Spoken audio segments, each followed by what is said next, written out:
अहिल्यानगर जिल्ह्यातील संगमनेर तालुक्यातून एक अत्यंत संतापजनक आणि काळजाला ठाव घेणारी घटना समोर आली आहे।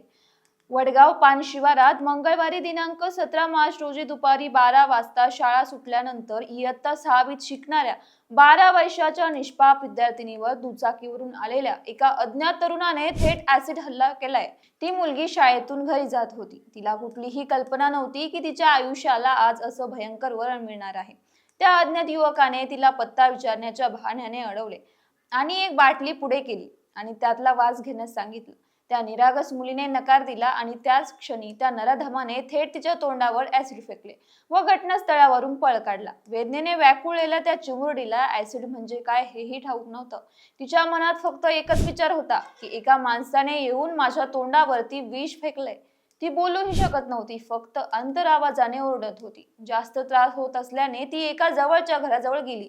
तिथे असलेल्या एका महिलेने धाव घेतली, तिचा चेहरा धुवून काढला, तिला आधार दिला आणि तातडीने उपचारासाठी नेण्यात आले। या घटनेनंतर मीडिया टीमने मुलीच्या घरच्यांशी संपर्क साधला, तेव्हा तिच्या आईने सांगितले की ती खूप शांत स्वभावाची मुलगी होती, कोणाशीही भांडण नाही, कुठलाही वाद नाही। त्या माणसाने तिला विचारले होते की इथे जाधव कुठे राहतात, तेव्हा तिने सांगितले की इथे कोणी जाधव राहत नाही। त्यानंतर त्याने त्या बाटलीचा वास घेण्यास सांगितले। तिने नकार दिला आणि नकार दिल्याबद्दल त्याने थेट तिच्या चेहऱ्यावर ऍसिड फेकले। एका शांत निरागस मुलीसोबत हे घडले, हे एकूणच काळीज पिळवटते।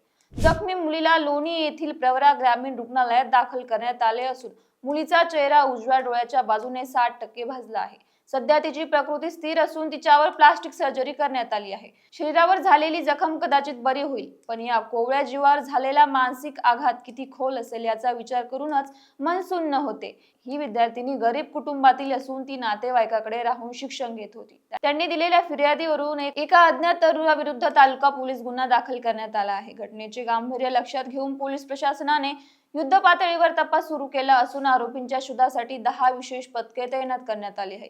घटनास्थळाजवळ सीसीटीव्ही कॅमेरे नसल्याने आजूबाजूच्या परिसरातील फुटेज तपासले जात आहे। पालकमंत्री राधाकृष्ण विखे पाटील यांनी गंभीर दखल घेत तपासाची सूचना दिल्या आहेत। राज्य महिला आयोगाच्या अध्यक्षा रुपाली चाकणकर यांनीही आरोपीला तात्काळ बेड्या ठोकण्याचा निर्देश दिला आहे। या घटनेने पडसाद थेट विधानसभेतही उमटले असून विजय वडेट्टीवारांनी स्थगन प्रस्ताव मांडत सरकारला खडे बोल सुनावले आहे। तालुक्यात 2 दिवसात ही दुसरी प्राणघातक हल्ल्याची घटना असल्याने संगमनेर हादरला आहे। शाळेतून घरी जाणाऱ्या निष्पाप चिमुरडीवर असा हल्ला होऊ शकतो हे पाहून महाराष्ट्रातील प्रत्येक पालकाच्या मनात आज एक प्रश्न आहे, आपल्या मुली सुरक्षित आहे का? आरोपीला लवकरात लवकर पकडून कठोरात कठोर शिक्षा व्हायला हवी, हीच या क्षणी समाजाची एकमुखाने मागणी आहे।